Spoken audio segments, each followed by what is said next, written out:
أعوذ بالله من الشيطان الرجيم بسم الله الرحمن الرحيم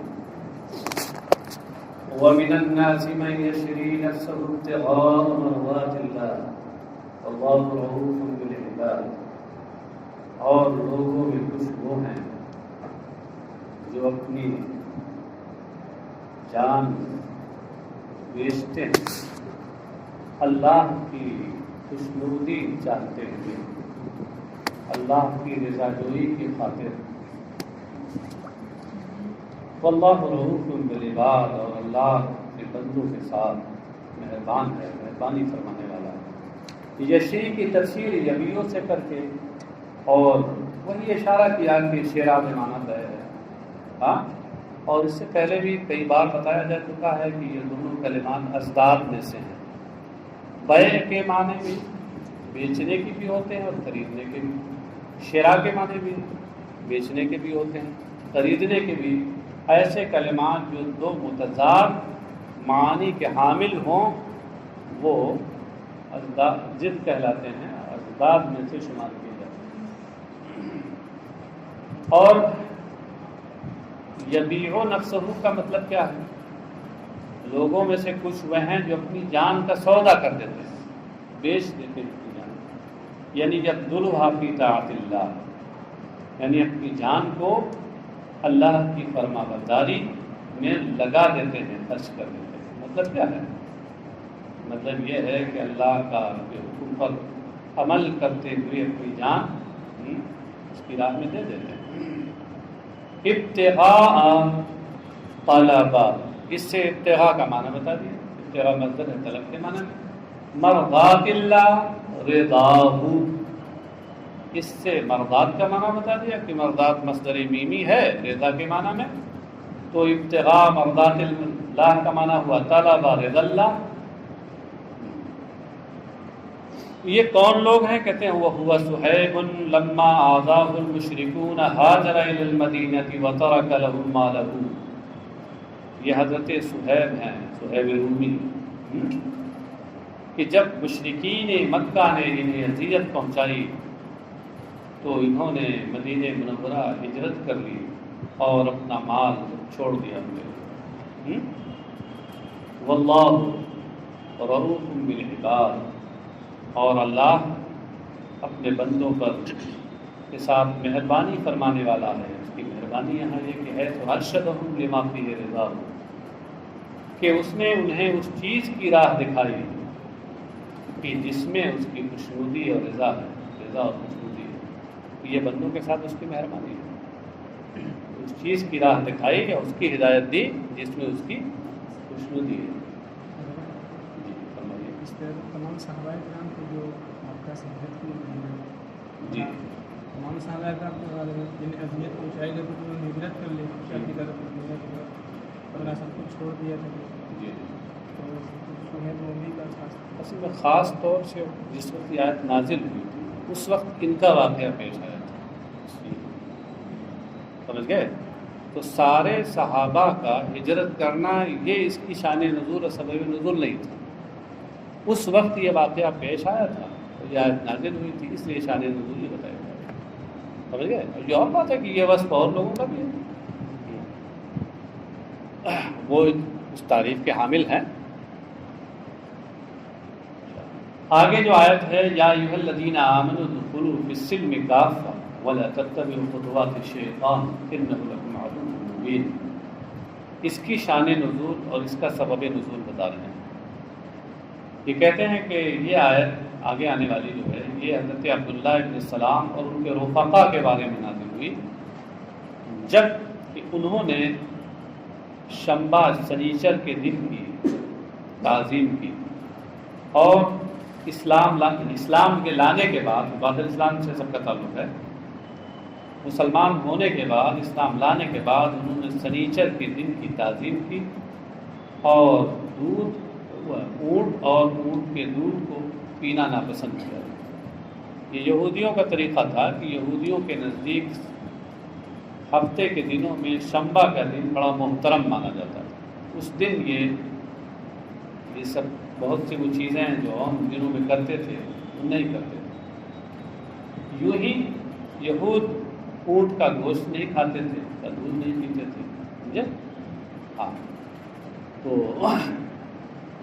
یہودیوں کا جو کام تھا، اسلام لانے کے بعد بھی انہوں نے یہ عمل کیا، عقیدہ یہ نہیں تھا مگر عمل کیا، تو اس وقت یہ آیت نازل ہوئی، یا ایھا الذین آمنوا ادخلوا فی السلم کافہ، اے ایمان والو سلم میں، سلم اور سلم سین کے فتح اور کسرے کے ساتھ، اس کے معنی میں اسلام کے، اسلام میں، اے ایمان والو اسلام میں داخل ہو جاؤ، کافتن پورے طور پر، پورے اسلام میں داخل ہو جاؤ، کافتن حال من السلم، کافہ یہ سلم سے حال ہے، کافہ یہ سلم سے حال ہے، ہاں؟ تو اب اس پر دراصل ایک شبہہ ہے، اور وہ شبہہ یہ ہے کہ کافہ یہ جمیعاً کے معنی میں استعمال ہوتا ہے، اور جمیع کا لفظ وہاں بولا جاتا ہے جہاں اصل میں اس شے کے اندر اجزاء ہوں، تو جا کر کے وہاں جمیع بولا جائے گا، تبھی تو اجتماعیت اس میں ہو، اور اگر اجزاء ہی نہ ہو تو پھر اس صورت میں اس کے لیے کافہ کا لفظ کیسے استعمال کیا جائے گا؟ جب صرف یہ اسلام اس سے مراد ہے، اسلام اور ایمان اس میں اجزاء نہیں ہے، تو پھر اس کے لیے یہ لفظ کیسے استعمال کیا گیا؟ تو کہہ رہے ہیں کہ عید فی جمیع شرائعہ، یہ جواب دے دیا۔ ہاں، خلاصہ جواب یہ ہے کہ یہاں سلم بول کر جو اسلام مراد لیا ہے، تو اسلام سے شرائع اسلام مراد ہے، اسلام کے جو سارے احکام ہیں جس میں عقائد بھی ہیں اور دیگر چیزیں بھی ہیں، وہ سب اس میں شامل ہیں۔ ظاہر سی بات ہے کہ جب یہ سب شامل ہیں تو یہ تو مجموعہ ہوا ہے، اس کے بہت سے اجزاء ہوئے۔ نفس ایمان مراد نہیں ہے، نفس تصدیق قلبی مراد نہیں جو متجزی نہیں ہوتی، لہذا یہاں کافہ کو استعمال کرنا صحیح ہے۔ بات سمجھ گئے؟ اعتراض یہی نہ تھا کہ کافہ کا استعمال وہاں ہوتا ہے اس چیز میں جس کے اندر اجزاء ہیں، اور سلم جو اسلام کے معنی میں ہے اس کی بنیاد ایمان ہے، ایمان متجزی نہیں ہوتا، یہ معترض کا اعتراض تھا۔ تو جواب میں انہوں نے کہا کہ اس سے مراد ایمان نہیں ہے یہاں تصدیق قلبی، بلکہ مراد تمام شرائع اسلام ہیں، تمام احکام اسلام ہیں، اور جب تمام احکام اسلام کا مجموعہ مراد ہے تو اس میں تجزی ہو گئی، لہذا حال کافہ کو حال بنانا اس کے لیے صحیح۔ تو مطلب یہ ہوا کہ اے ایمان والو تم اسلام کے تمام احکام میں پورے طور پر داخل ہو جاؤ، ان پر عمل کرو، اور اسلام کے احکام میں سے یہ بھی ہے کہ وہ شنبہ کے دن اس کو بہت کوئی خصوصیت نہیں اسلام دیتا ہے شنبہ کے دن کو، اور یہ ہے کہ اس دن اور یہ ہے کہ اونٹ کا گوشت کھانا یا اس کا دودھ پینا اسلام میں جائز ہے۔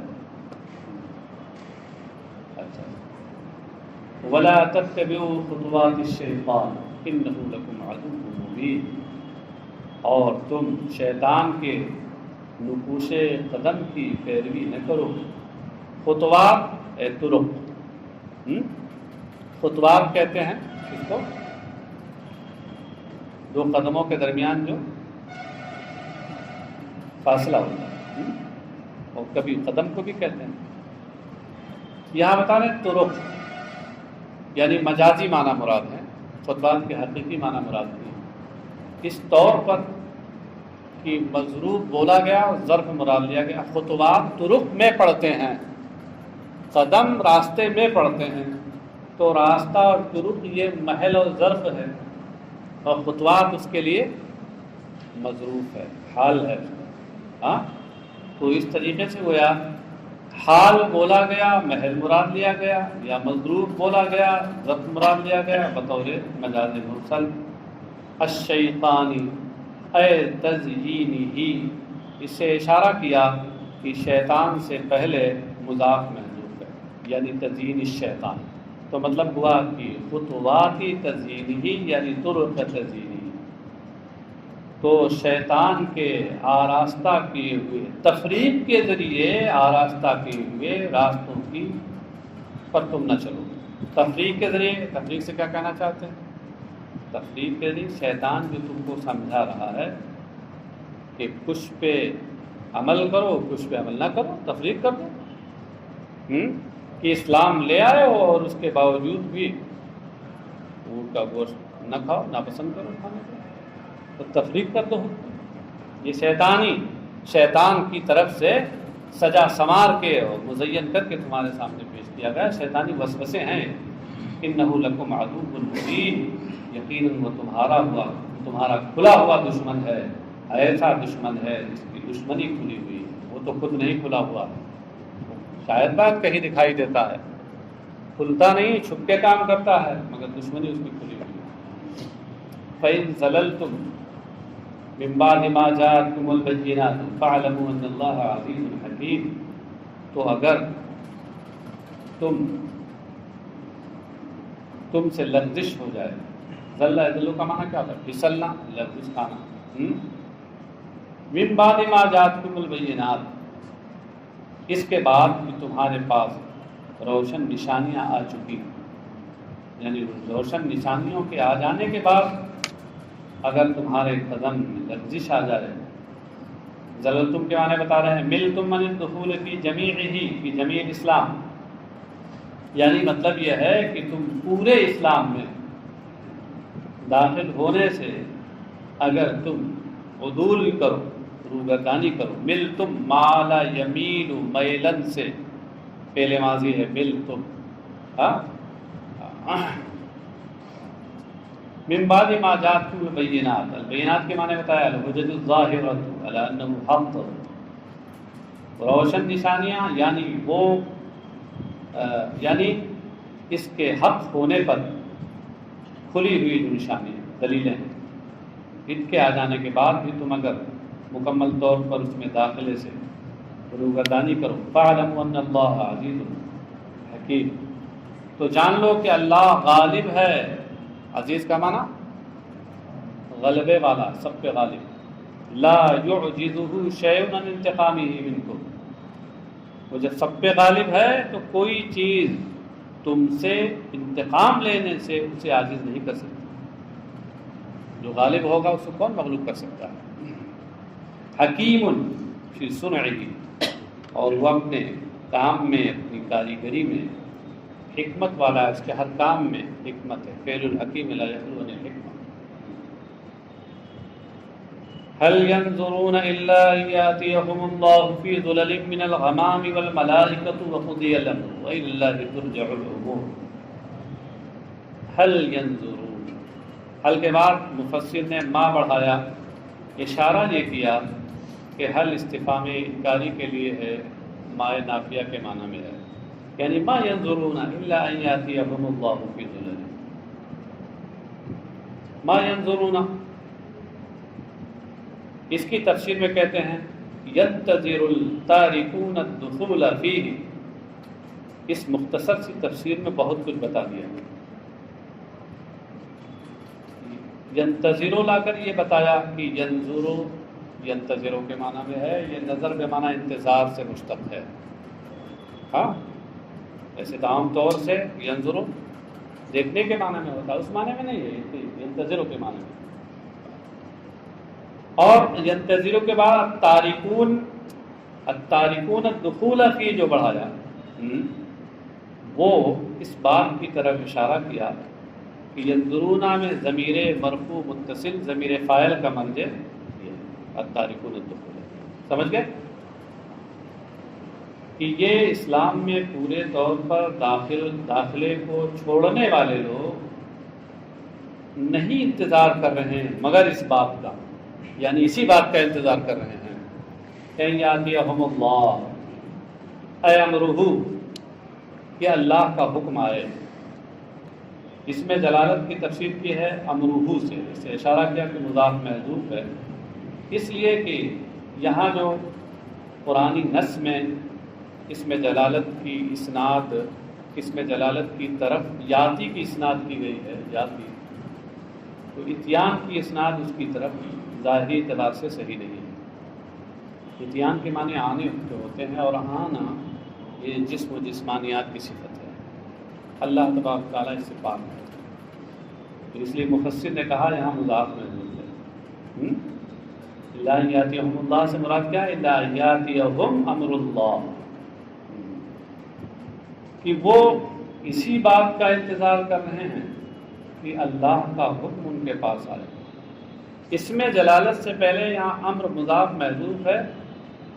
اس کی نظیر قرآن کریم کی آگے کی آیت ہے، ایک آیت ہے کقولہ او یاتی امر ربک، وہاں قرآن کریم میں او یاتی ربک کے بجائے اور یاتی امر ربک آیا ہے، اور ایک آیت دوسرے آیت کی تفسیر ہوتی۔ اب یہ کہ اللہ کا حکم آ جائے، یہاں حکم سے کیا مراد ہے؟ اے عذاب، تو مطلب کیا ہے کہ یہ لوگ جو مکمل طور پر اسلام میں داخل نہیں ہو رہے ہیں، یہ اسی بات کا انتظار کر رہے ہیں کہ اللہ کا حکم اور عذاب ان تک آ جائے، فی ظلل من الغمام، آسمان کے سایوں تلے۔ ظلل جمع ظلہ، ظلل یہ ظلہ کی جمع ہے، ظلہ کہتے ہیں سایبان کو، جو سایہ دے۔ غمام کے معنی صحاف کے ہیں، بادل کے ہیں۔ والملائکۃ، اور فرشتے آ جائیں، اس میں جلالت پہ ہے اس کا۔ وقضی الامر، اور ان کا معاملہ مکمل ہو چکا۔ قضی الامر، قضی الامر کا مطلب کیا ہے؟ تم امر اہلاکہم، یعنی ان کی ہلاکت خیزی کا معاملہ، ان کو تباہ کرنے کا جو حکم ہے وہ مکمل ہو چکا ہے۔ یہاں اس تفسیر میں یہ دو باتیں بتائی، ایک تو قضیہ کا معنی بتایا تمہ، دوسرے یہ بتایا کہ الامر میں الف لام مضاف الیہ کے عوض میں ہے، یا عہد خارجی کے لیے ہے۔ الامر کے معنی ہیں امر و اہلاکہم، وَإِلَى اللَّهِ تُرْجَعُ الْأُمُورُ، اور سارے امور اللہ ہی کی طرف لوٹتے ہیں، سارے معاملات اللہ کی طرف لوٹتے ہیں۔ یہاں ترجعو اس صیغے میں دو قرأتیں ہیں، بالبناء للمفعول صیغہ مجہول کے ساتھ یعنی ترجعو، اور بالبناء للفاعل یعنی صیغہ معروف کے ساتھ ترجعو۔ دونوں قرأتیں ہیں اور دونوں کا حاصل ایک ہے۔ ترجعو کی جو قرأت ہے صیغہ معروف کے ساتھ، یہ رجع یرجع رجوعاً سے ہے، لازم یہ استعمال ہوتا ہے، رجع یرجع رجوعاً، لوٹنا، یہ لازم ہے۔ لازم سے اتنا اس مفعول آتا ہے جو صیغہ مجہول آتا ہے، اس سے مجہول نہیں آئے گا، معروف رہے گا اس میں۔ اور رجع یرجع رجعاً، باب ضربہ ضرب ہی سے، اس کے معنی لوٹانا، واپس کرنا۔ قرآن کریم میں ہے فرجع البصر کرتین، فرجع البصر، ارجع کا مفعول بھی البصر لایا گیا، اس سے کیا اشارہ ہے؟ یہ متعدی ہے یہاں لوٹانے کے معنی میں، ہاں، تو جب یہ متعدی ہو تو اس صورت میں یہ صیغہ مجہول کے ساتھ آئے گا۔ تو جو قرأت صیغہ مجہول کے ساتھ ہے وہ متعدی والے سے مشتق ہے، اور جو صیغہ معروف کے ساتھ ہے وہ لازم والے سے مشتق ہے۔ بالبناء للفاعل مفعول، اور مطلب کیا ہوا کہ سارے معاملات اللہ ہی کی طرف لوٹائے جائیں گے، یعنی آخرت میں، بالآخرتی فیجازی، تو وہ پھر بدلہ دے گا، اس کا جزا دے گا، جیسا کام ہوگا ویسا۔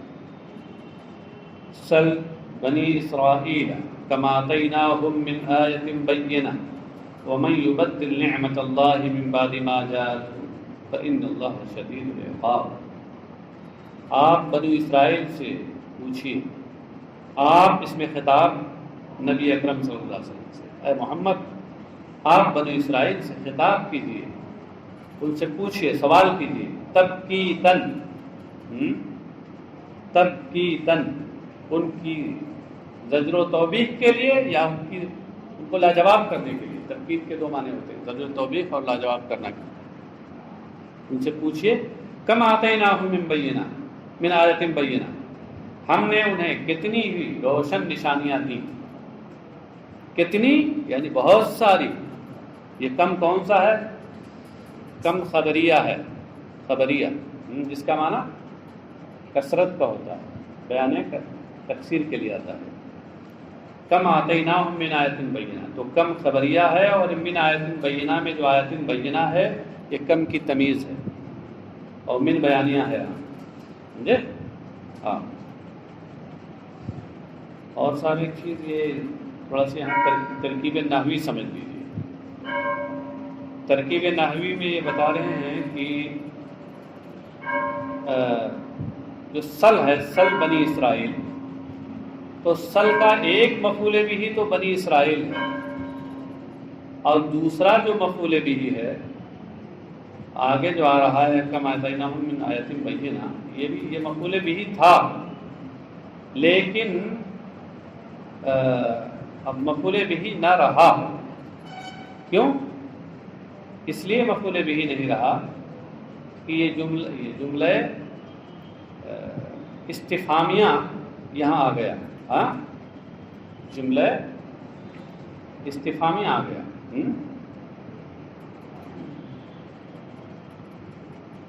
اچھا، ہم نے تو اس کو آپ کو بتایا تھا، خبریہ نا، ہاں، ایک تفسیر تو وہ ہے خبریہ والا، اس پر یہ بات، یہ ترکیب نہیں ہوگی، اس پر تفسیر سیدھے ہو جائے گا، وہ کھلے بھی ہو جائے گا۔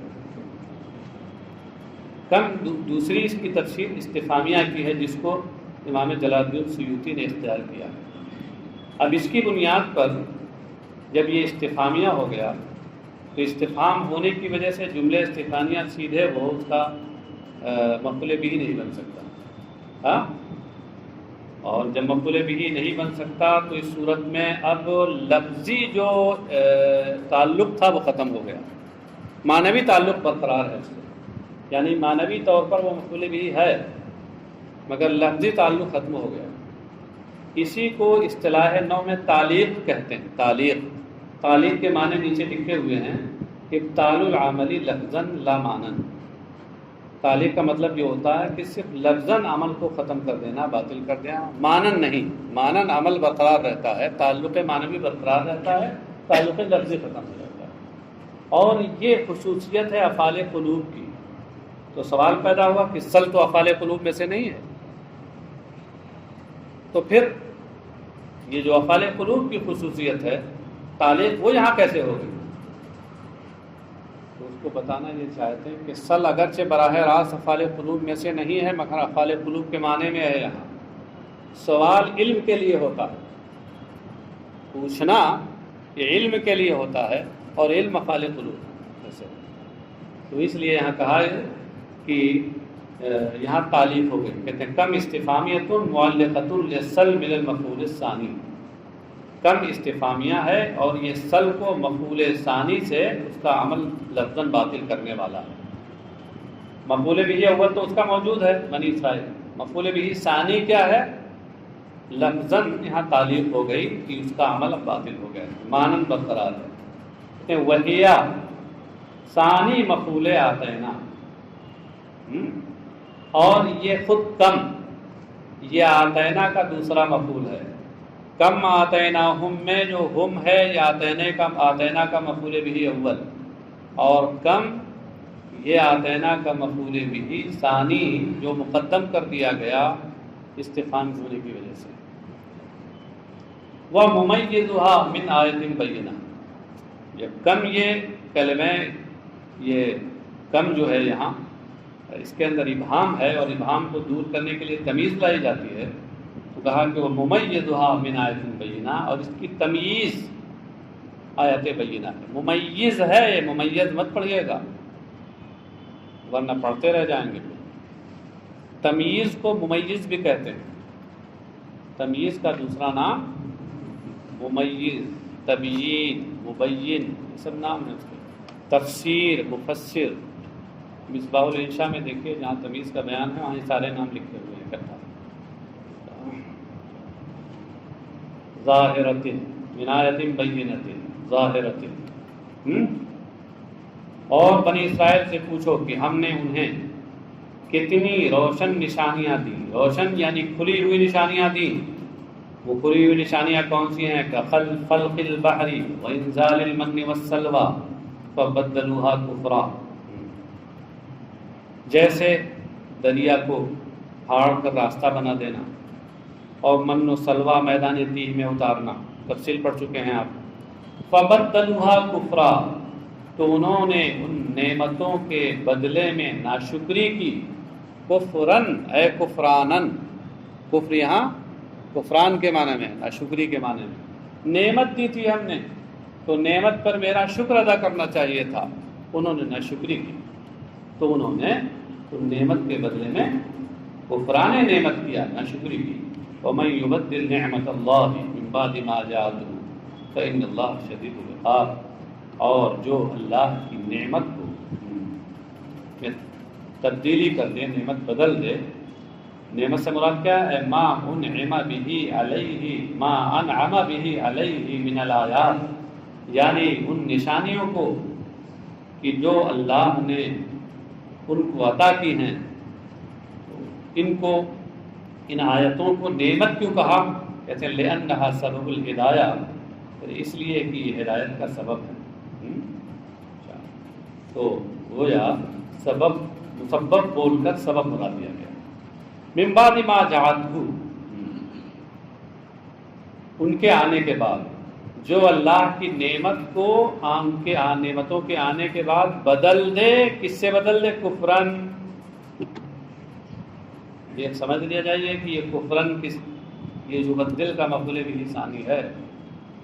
من یبدل نعمت اللہ کفرن، جو اللہ کی نعمت کو کفران نعمت میں بدل دے، ناشکری کرے اس کی، فإن اللہ شدید العقاب لہ، یقیناً اللہ اس کو سخت سزا دینے والا ہے۔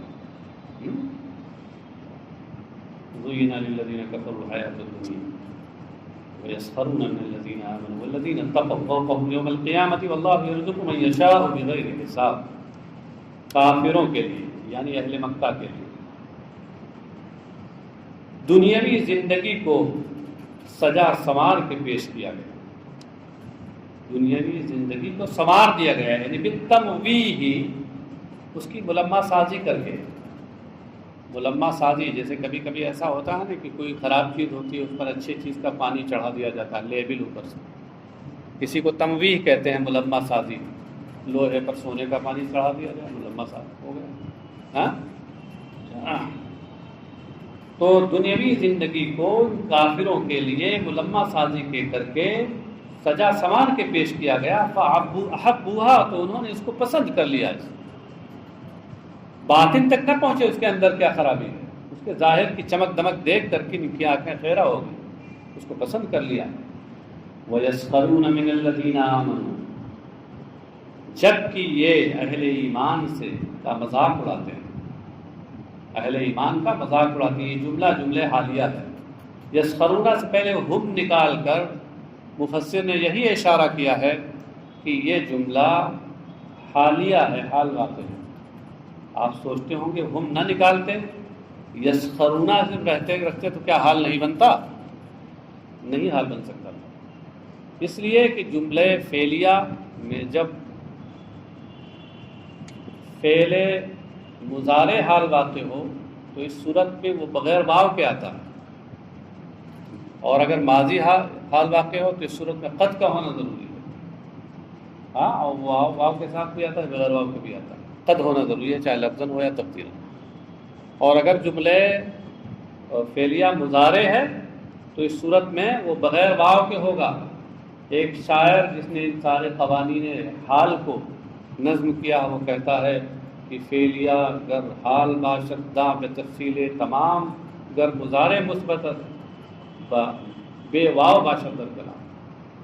ہاں، فعلیہ اگر حال ہو تو پوری تفصیل کے ساتھ جان لیجئے کہ اگر وہ مضارع مثبت ہے تو کلام میں بغیر واو کے ہوگا۔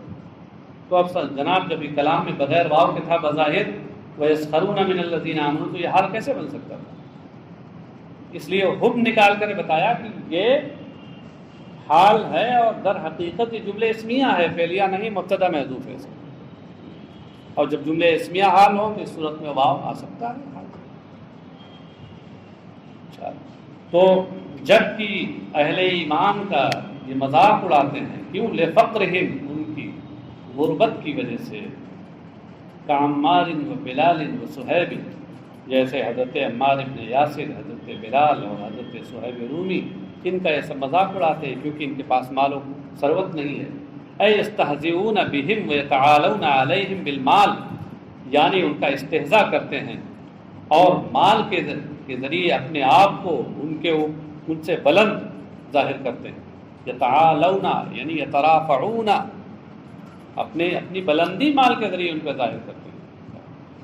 والذین اتقوا فوقہم یوم القیامہ، جبکہ وہ لوگ جنہوں نے تقوی اختیار کیا، یعنی تقوی شرک، جو شرک سے بچے، وہم ہؤلاء، اور وہ یہی لوگ ہیں، یہ جن کے پاس مال نہیں ہے، عمار ابن یاسر، بلال حبشی، صہیب رومی جیسے لوگ، فوقہم یوم القیامہ، قیامت کے دن ان سے بلند تر ہوں گے۔